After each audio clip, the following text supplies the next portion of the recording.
What's hot, everybody? I am so excited to be back filming my second episode. Before I jump into what I'm doing and who I'm picking up, I just wanted to give you guys a little update on what I've been up to since my last episode.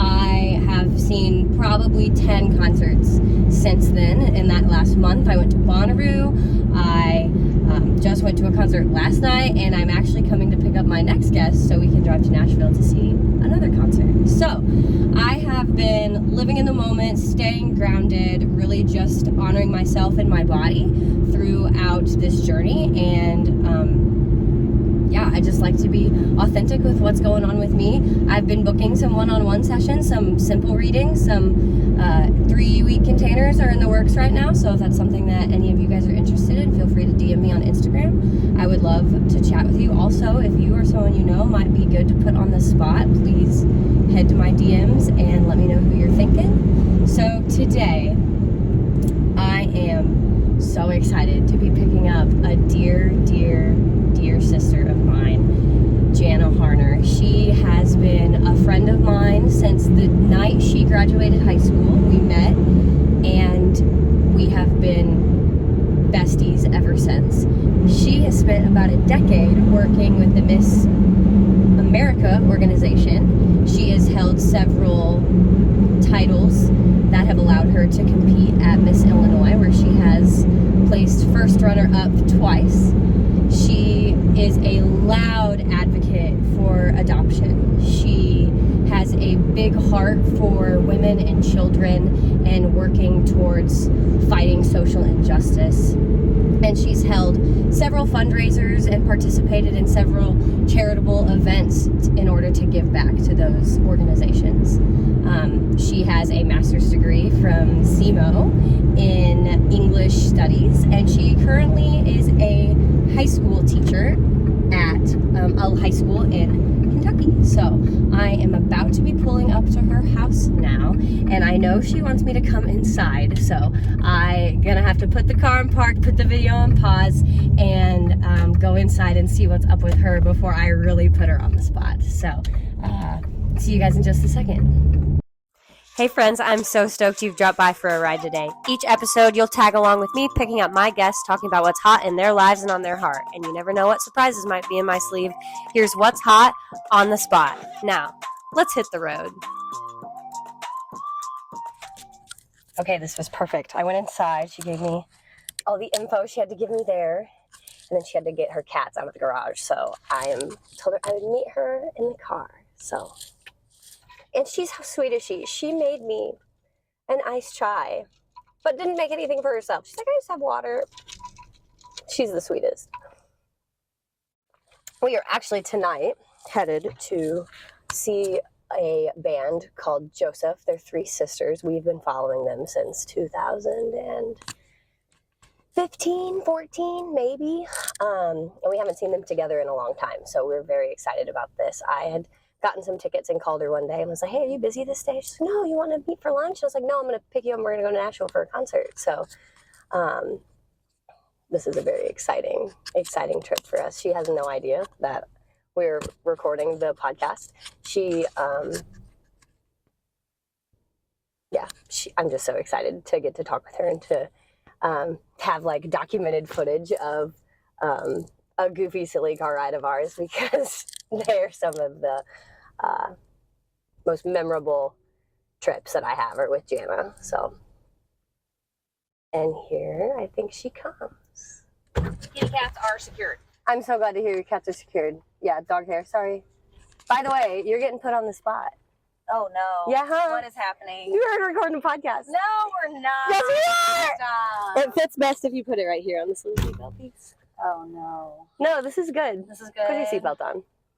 She said, oh no. I don't know. Don't worry. Don't worry, you can watch it before I post it. Okay. I'll gladly. You said, oh no, I'm surprised by that. I thought that you would not be shocked. I thought you were seeing it coming. No. Well, I think you'll be fine with it though. Okay, so how this starts is we play a little game of 2 truths and a lie. Okay. But only you are doing it, I am guessing. So You give me 2 okay. truths And then lie. you guess which one's a lie. Correct. Okay. I know you very well, though. Yeah. So this will be, yes, this will be hard. This will be hard.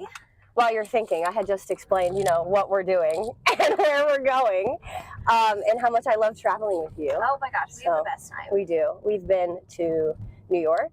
Mm-hmm. We've been... Which was it was planned, but also a little spontaneous. A lot of that was spontaneous because you had planned to go, and then I was a surprise. Always full of surprises. Yes. I am. All right, you got something up there yet? Okay, so 2 truths and a lie. Mm-hmm. I have sang in front of over 17,000 people.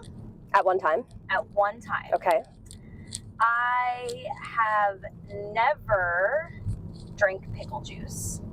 Okay. And I think vinegar is disgusting. Okay, I am going to probably go out on a limb and say that you have sang in front of 17,000 people, because you have sang in front of large crowds for, I'm assuming, like national anthems or maybe with a band. You sing with a couple bands. So I'm going to say that's true. Okay. The amount that you enjoy cooking and making like a variety of foods, I'm going to say you don't think vinegar is disgusting. I'm going to say you have drank pickle juice before. So that's the lie. The pickle juice one is the lie. I have drank pickle juice. Yes! Yeah. Yes! But I don't like pickles, but I love vinegar. So that's the fun fact. Interesting. I do. Like when I have the stomach flu, okay, immediately once I recover, it's like just right there. After I recover from stomach flu, I crave vinegar. Okay. Usually vinegar and tomatoes. Very specific. Okay. I have since I was a kid. Do you ever make those, or did your parents ever make like the vinegar and cucumbers and onions and? Yes. My mom, what do you call it? Because my mom has a specific name for that. Oh, we just call it cucumbers and onions. My mom calls it thunder and lightning salad. Thunder and lightning. Thunder and lightning salad. Yes. Interesting. Yep. I love your mom. Yeah. She's such a queen. She's the best. Speaking of queen, so one of the things that I mentioned in your introduction was that you spent over a decade working with the Miss America organization, giving back to women and children. With the Miss America organization. Yes, I was going to say you're not competing anymore, but what are you doing? I direct. I co-direct with one of my very, very good friends. She was also in my wedding with Leslie. One of my bridesmaids was just Annika Cronenwetter. It's been a learning experience, but we're having a really good time with it. We were really blessed with great contestants this year. And so we took 4 girls to Miss Illinois and Miss Illinois Teen, and took an entire week out to go to the state competition, and they did a wonderful job. Probably our big thing that we're proud of is one of our girls actually got Miss Congeniality. Ooh! Yes, which is, it's not anything that you can prepare for. It is just, you made connections with girls, and the girls actually vote on it. So that means that our contestant that received that was seen by her peers as someone who was really kind and helpful. That's super important. It was. That's super important. It was just something really exciting to see. Yeah, I think that sometimes, so if you aren't familiar with the Miss America organization, sometimes you can get that label of mean girls or prep or this or that. But in reality, there's a lot of kindness and compassion and giving back. That's kind of the foundation of the organization, is it not? Yeah, absolutely. So we have 4 points to our crown. That's the kind of the Miss America thing. And it's changed a little bit, not to get into some of the shifts that have happened in Miss America recently, but there's 4 points to the crown, one of which is service. And that means that it is a pillar. It is something that we prioritize, is serving our community. And we see that with our girls, that they're out in the community working towards a particular goal that they set at the beginning of their reign, and usually one they continue throughout all of their competition years. And we call that, depending on the era of Miss America, a platform or a social impact initiative or a community service initiative. It's different names for the same thing, which is a community service project. So I want to ask you about your social initiative, because I read that before I picked you up. And we've never talked about that or what that was or what you did with that. So tell me what that was and what you did. Yeah. So I'll start off at the beginning of the journey of my project. And I think that's the thing that a lot of contestants don't realize is that platforms are something that are built over time. And it's not something that you just go, oh, I'm going to pick this project that I have no relationship with and then start from scratch. It's really something that kind of evolves. And it's something that I really feel like God just impresses on your heart. Like, if you follow Christ, God has direction for your life. Yeah. And, he is going to direct you in all things. And so when I started off, I had adoption, a new day, a new life, a second chance, and I focused on adoption.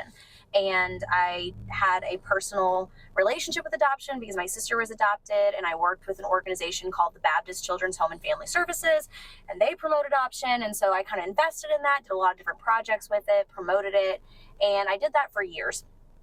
My last year of competition, so when I was about to age out, I really felt compelled to go back and compete. And I had no interest in competing. Like I remember those days. You were done.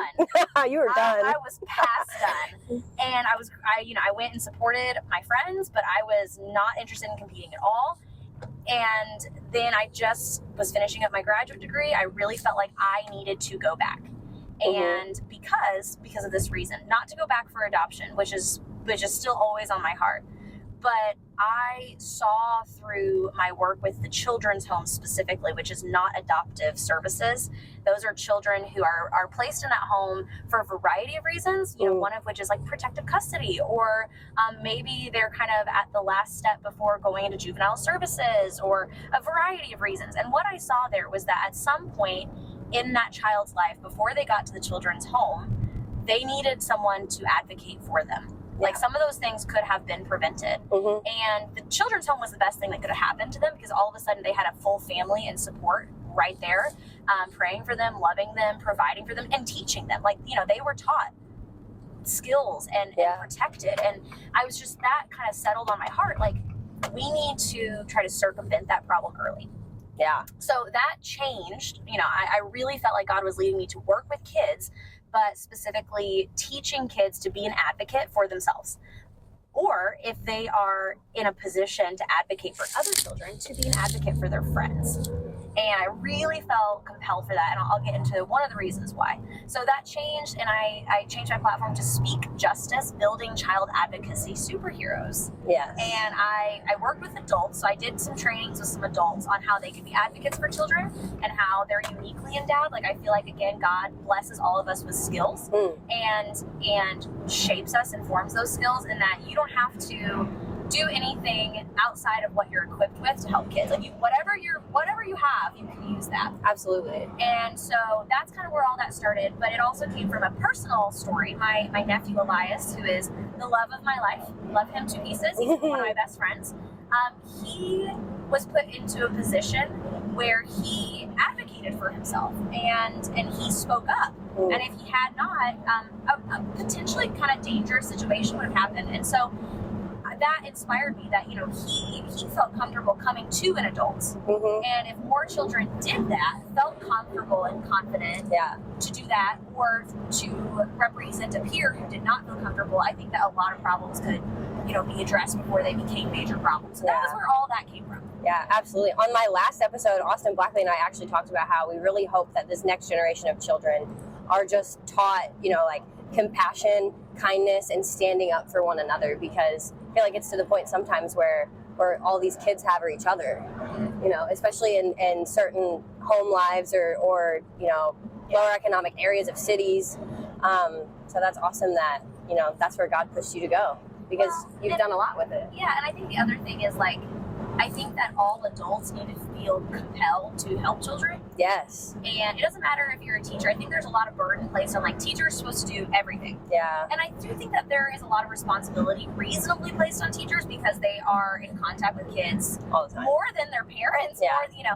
But I think, if you are a part of a community at all, like your neighborhood or, a social group, if you feel responsible for the children in that group, then you can also serve as an advocate. Right, absolutely. And I feel like there's a strong expectation in certain fields to be an advocate, but there's not necessarily a strong, compelling reason for people to be an advocate outside of that. And I don't think that's right. I agree. It's like, I have no idea if this is true. However, apparently in some Asian countries, like children are expected to do their like everyday transportation by themselves, like in cities, starting very, very young, and that they like wear certain like hats or colors or something, so like the people around them know like that's a child commuting alone, or like with like siblings or something like that, because in those countries it's like an undiscussed like boundary that we take care of our children no matter what. Like you always take care of the kids first, and I think that's something that our society could learn a lot from, is always looking out for the children before we're looking out for, you know, our next step or our next day or whatever else might be going on. If we're ignoring the kids, that's our next generation. Well, I will say, like, I think it's really easy to talk doom and gloom because there is such a need. But there are a lot of programs that already exist that are doing pretty incredible stuff. Oh, absolutely. You know, I just, when I think of course, my home program, I guess, the one that I look to a lot is the Baptist Children's Home and Family Services. And they're not funded at all by the government at all. They're completely privately funded by just donations. And small donations. Like sometimes it's just, hey, I've got $10 and, you know, but they're constantly working towards that because they have a very large budget to fill. They have a lot of kids and there's an endless need. And they do a wonderful job of not just seeing it as like, okay, here's a temporary fix, here's a Band-Aid. How do we address root problems through counseling and you know, kids who may not have had stability at all, how do we give them consistent structure and responsibility and rewards and, you know, like things like that, you know, we think of as kind of standard in a healthy home that they've maybe never been exposed to. Like, yes, you have chores. But you're contributing to our family.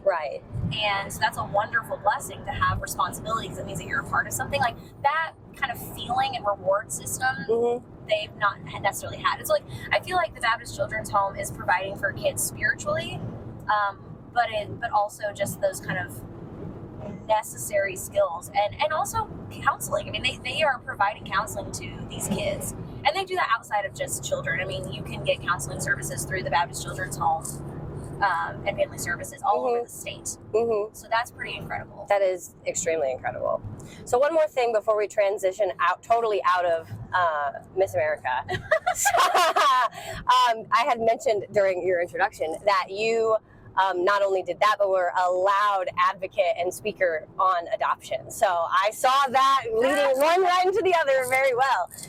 So like I said, the last thing I want to touch on with Miss America was the impact that it had on you creating personal community. Oh, wow. So I have always been a part of large communities growing up, but I never really felt as if I had like a core community of essentially women. I'm starting to learn that like I have a lot of healing to do with my feminine side and my feminine energy because so much of that was taken from me in my youth.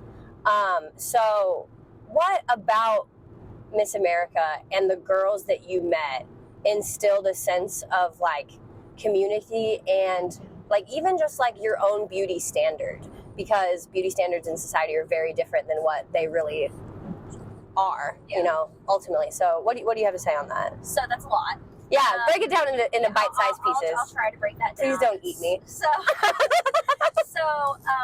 Miss America is unique. Yeah. And there are many pageant systems, and everybody has a place in a pageant if they want to. Yeah. You know, there are so many different communities, like you said. Now, the reason why I fell into Miss America was actually because of a former Miss Illinois who was very inspirational to me, in part because it wasn't a pageant that she was representing. She was the epitome of class and kindness. And I saw that, and I went, I want that. I want to imitate that. Yeah, I want to embody that. I want to embody that. Yeah. And that was kind of that entry moment. But the sisterhood, the sorority of Miss America, which is again one of those like pillars in the sorority, you are in a competition, and they don't use that phrase anymore, but you're in a competition against high caliber people. Yeah.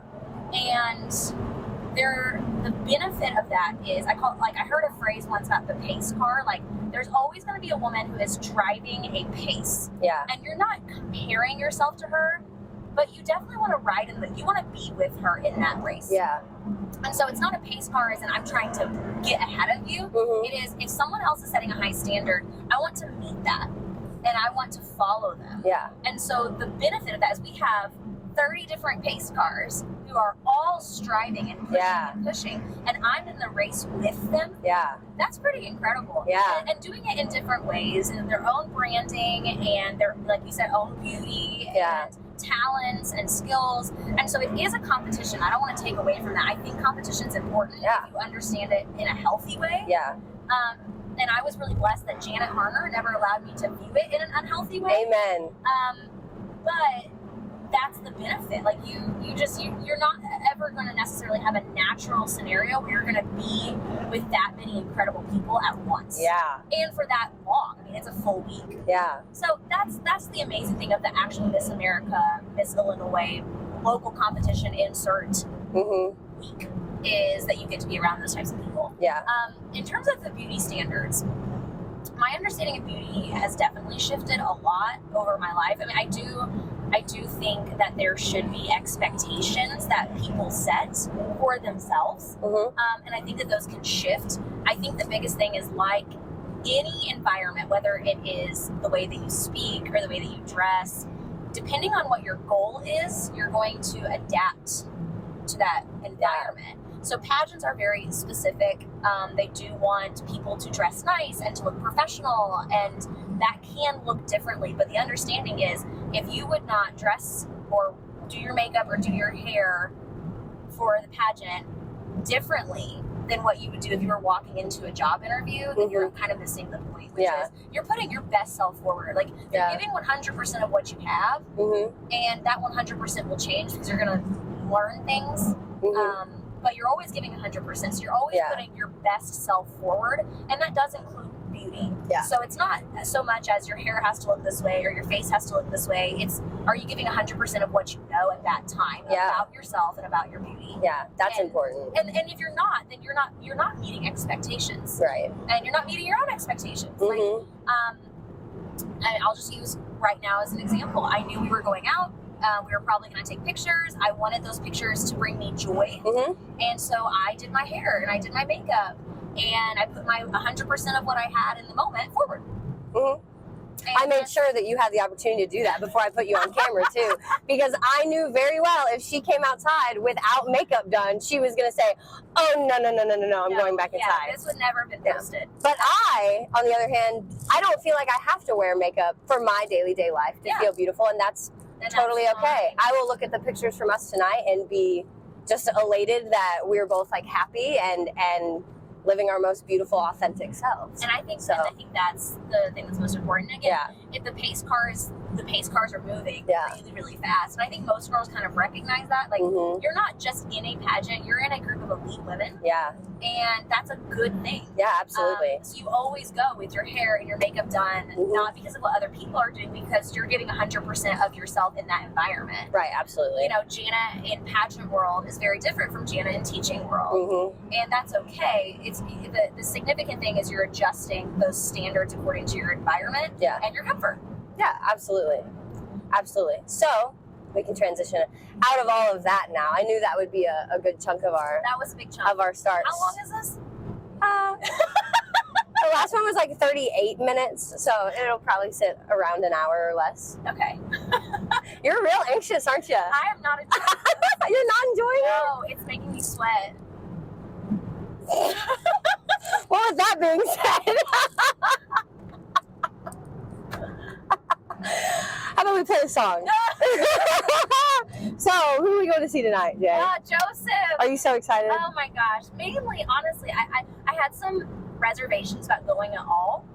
Okay. Because there's so much going on in my life right now. Yeah. And, but, this sounds terrible. I'm not as interested in seeing Joesph as I am about hanging out with you. Oh. You know, like, Joesph is fun. Joesph is great. But we've seen him a lot. But I was really just excited to have Leslie time. Look at that. So, but yes, we're going to see Joesph, the best vocals the best harmony. Oh, yes. I will never forget me, Leslie, and Olivia, who is our that we mentioned earlier. on this trio. She got mentioned earlier, who's also involved with the Miss America organization in a really powerful way. Yes. She actually works with small people, empowering young girls to be proud of themselves, empowered. Actually, the theme this year was Flower Power, empowering young women. I love that. So she's incredible, a great example of what the Miss America holds dear. Yeah. Those core values. But we did a trio between me, Leslie, Olivia, actually, and Elias. Yes. And Elias played percussion. Yes. So we had 4, but 3 vocalists, and we did one of the Joesph songs. Yes, we did. I asked for that video, and I don't know if anybody ever found it. It's somewhere on probably my phone. It's either your phone or your mom's. Yeah, I can probably find that for you. All right, well, with that being said, I sent that to you. pick a Joesph song. Well, why don't we do Lift It Away? They're perfect. Perfect. Will this come up in this video? Yeah, because our microphones will hear it. When does it end?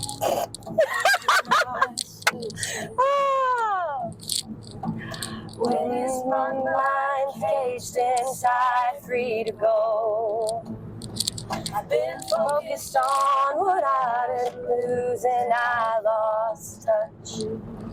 Lost on you, that is my home.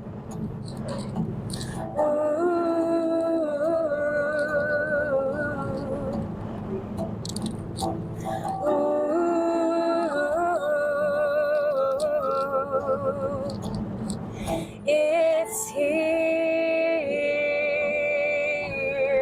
right here where I am, right here and now. It's here.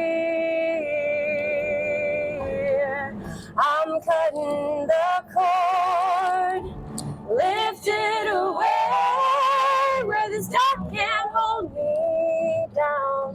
I always want to sing a higher harmony, and I forget like the melody is the high. They have 2 lower harmonies. Yep. So they just need a 4th person. That's all I'm saying.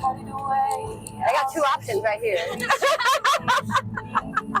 I'll be a tambourist. No longer must we live under these burdens. You're my lover, my king, no more astray.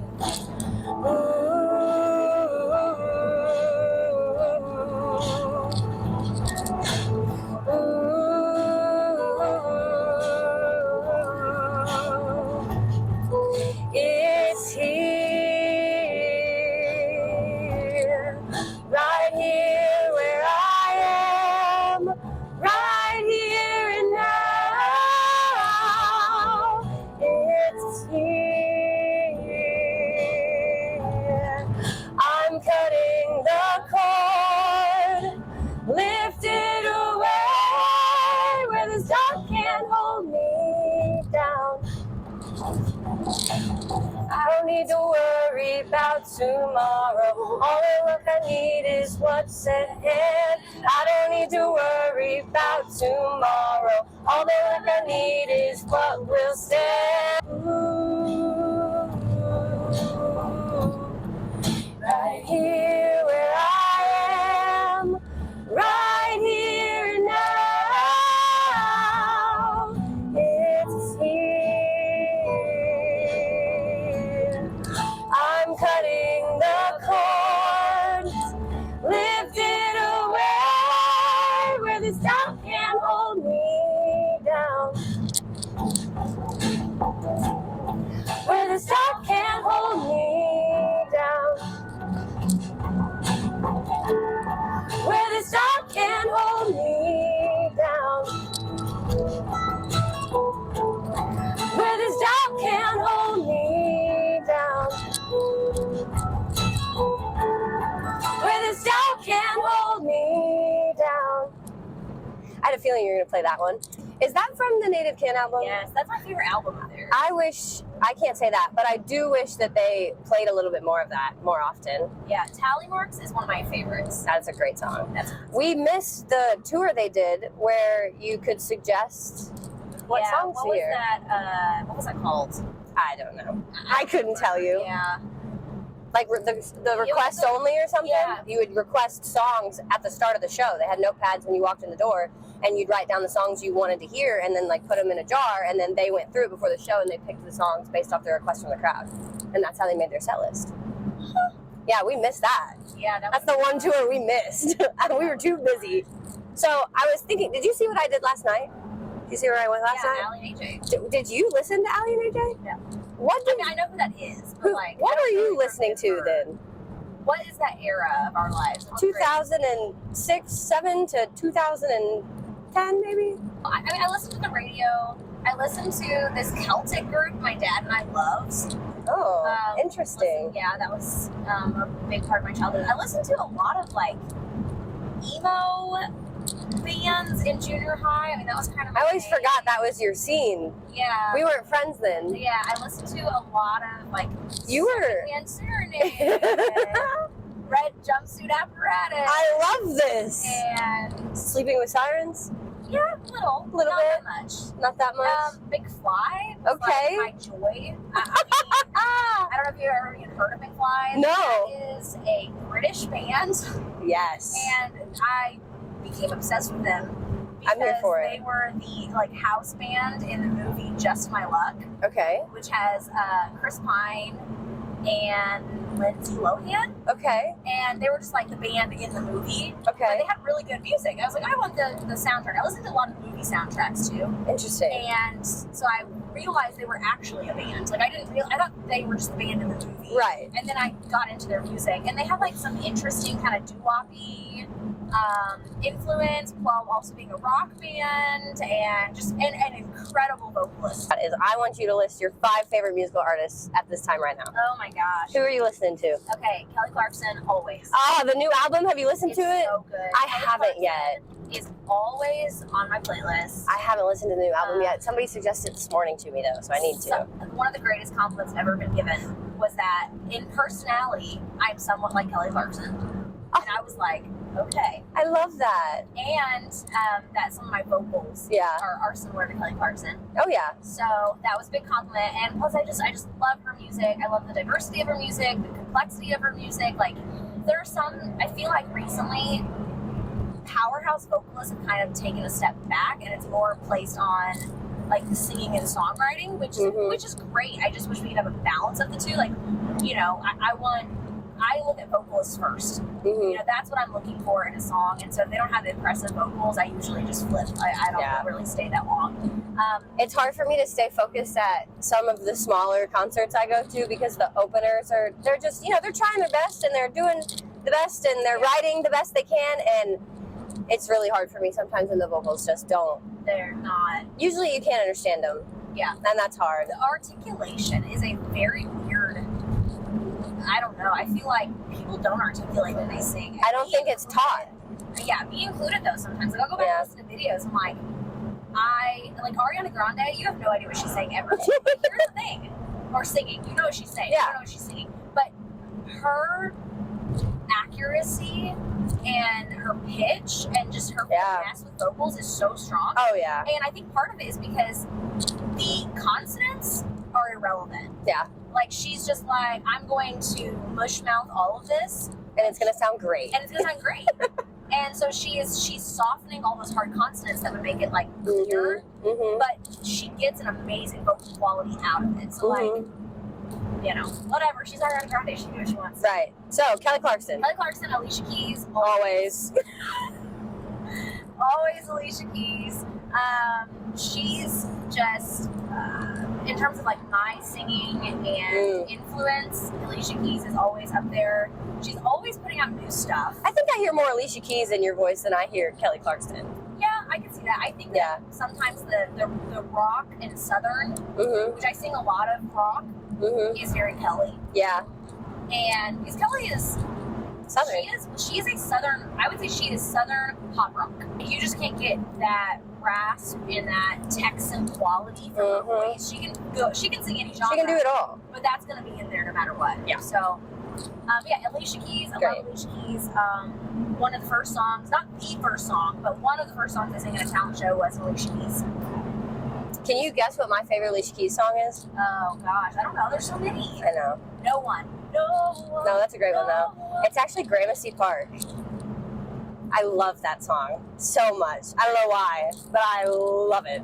It's great. See, one since COVID that I've just been playing on repeat is Underdog. Have you ever listened to Underdog? Yes, I have. It is very, very good. I think it's on that same album as Gramercy Park. Who else have I been listening to? Oh, Lawrence. It's a brother-sister duo that was suggested by a friend. Always favorites when they're siblings. Oh my, It's the great. They're ridiculous. Now the vocals are insane. I mean, just but also it's super well written, and they minimum have like an 8-piece band. Oh, my favorite. Minimum. Are they kind of jam bandy? Yes, but they have like a brass section. I mean, they'll do crazy stuff. Yeah. Like they have a cover of "Come On Over" by Christina Aguilera. Oh yeah. And it is so impressive. Like that's usually like my walk-in music for my students. Okay. Because it's walk-in music. You play walk-in music for your students? I play walk-in. What and why? What and why? Walk-in music. It sets the tone for the class. Great. Everybody comes in talking to each other. Usually I jam out a little bit because it gets me hyped up for class. Yeah. They don't get to make requests, so that's okay. My music. Your music taste is likely better than all of theirs. Yeah, well, theirs maybe combined. So like consistently inappropriate, so not an option. True. But also just like really good music that just sets your heart on fire. Yeah. That's the music that I play, and sometimes that's like we had a whole week where we just played Kansas. Like Wayward Son or whatever, whatever came on the playlist for Kansas, that's what we were listening to. Okay. Sometimes we do Hearts, but a lot of times I do some really, really just upbeat, feel good pop music. Yeah. That kind of gets it going. Yeah. So anyways, Lawrence, amazing. Great. Probably, honestly, one of the better musician groups that I have heard in years. Great. Like, you probably heard the song "Don't Lose Sight." Yeah. That's Lawrence. Okay. Okay. So Nice. great. Last one. Else? And then, Teddy Swims. Oh, I love Teddy Swims. I love Teddy Swims. And vocals. Yeah. Incredible. Vocals are incredible. And writing. Did we show each other Teddy Swims? No, my husband showed me Teddy Swims. I've been listening to Teddy Swims for a while. Yeah, I feel it's been a couple years. Maybe you Like, showed them to me. Maybe. He did a lot of covers, like his covers. I've seen Teddy Swims live, actually. Really? He's incredible. He was at a festival I was at. I walked up to his set not realizing who I was walking up to. Yeah. And then I loved his set. Set the Bed on Fire is a great song. Yeah. I don't know. A lot of his covers are just insane. So, Yeah, I mean, his originals are great. Like, go listen to those; they're phenomenal. Yeah. But his covers, mainly because you just know what he's imitating. Yeah. So you have a reference for what he can do. Yeah. I feel like everybody wants to do original music, but if you're trying to showcase, that's why all music shows, for the most part, have you do covers, not original. Yeah. Because you can actually showcase originality. You know what I mean? Like you can showcase originality because they know the source where that came from. Absolutely. Absolutely. Absolutely. So anyways, Teddy Swims. Okay, great. So we'll finish it up. I want you to play one more song. Okay. I want you to pick something that makes you think about our friendship. Oh, wow. And you can take some time if it's going to take a minute. I'm putting you on all sorts of spots, apparently. Oh, this is so hard. I feel like if you started narrowing down artists. Oh, I know which one I want to do. I'm excited. Okay, do you have the YouTubes? This is a live version. And the live I do have the YouTubes. Will it come through this? It'll play through my car, yes, it will. Okay. Okay, this song will forever remind me of you. Not of our friendship, well, kind of. Oh, I love this song. I did not expect you to play this. But it's not really representative of our friendship, but I will tell a story afterwards. This is who Joesph... No, this is not who Joesph opened for. We went to this concert only because you wanted to go. Yes. And, but anyways, we can listen to it. This is Shakey Graves. This is Roll the Bones, right? And he is playing everything you hear right now simultaneously by himself. Yes. He plays the kick drum with one foot, and he that's does, right. Yeah. And his vocals? Beautiful. Oh, yeah. Well, so it goes, yeah, so it goes. Not sweet and warm, let me stone. Let's take a chance, go and roll the boat. Yeah, you said that confidently. You're like, I know. Once it clicked, I was like, I know exactly what song. 7 belongings, all the clever drawings, trying to make $1 from the grave. Some belongings, all them clever drawings, they're trying to make $1 from the grave. Well, it's too late.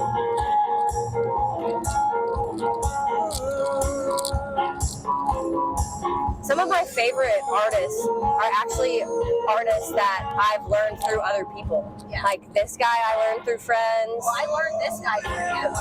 Yeah. It's the best part about music. Yeah. Is it just brings people together. That is true. That's one that I like. I love my husband for 1,000 reasons. I do. But one thing that I love is how adventurous he is with music. Yeah. And he always shares that. Like, that is something we definitely share together. I mean, we're in a band together, so we clearly share music. Yes, I didn't mention that earlier. The Jake Myers Band. Jake Myers Band. Jake Myers Band. Absolutely shameless plug. We don't name drop around here unless we name drop around here. Yeah, but yeah, my husband is the Jake Myers of the Jake Myers Band. Yes. But we share music, and a lot of the groups that I have recently encountered have been because he's like, hey, go listen to this person, like Teddy Swims. Yeah, you know? yeah. I feel like sharing music is my love language. I agree. I literally... Like, I just save what you send me, and then I add it, and then when I have time, I go listen to it. I literally now pay for a Spotify account because so many of my friends use Spotify, and it's such an inconvenience to share music with them if I don't have a Spotify.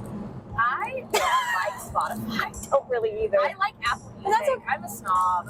Yes! Somebody's in the boat with me. I do. Yes. I knew I loved you.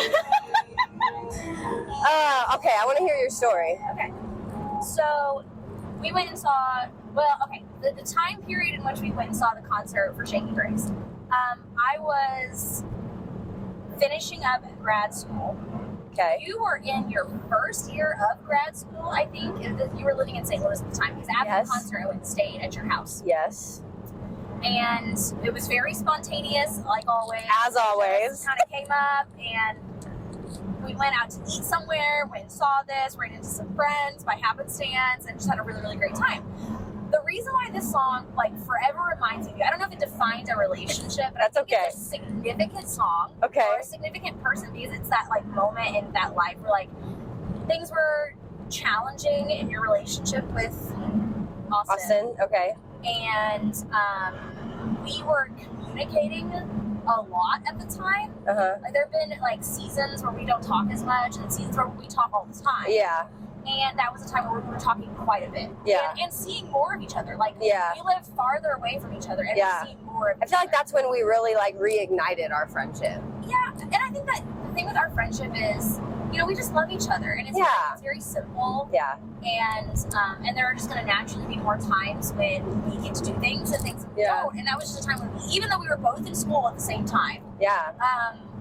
It was just a time where we did get to spend more time together, and it was just a tough period in your life, and you know, this was not an easy period in my life. Like, there were things going on with my family and at my home, and so we were just kind of working through those things together. So that's why I think of that song, mainly because of, like, the time period in which we would listen to it. I like it. I love that. It's not what I expected at all. But literally, that song has nothing to do with our It's a great song, though. But I mean, it's talking about rolling the bones. Like, it's talking about... And I feel like that's kind of what we were doing. Okay, I'm just kidding. You're searching for some depth there. I mean, rolling bones as in sense of just like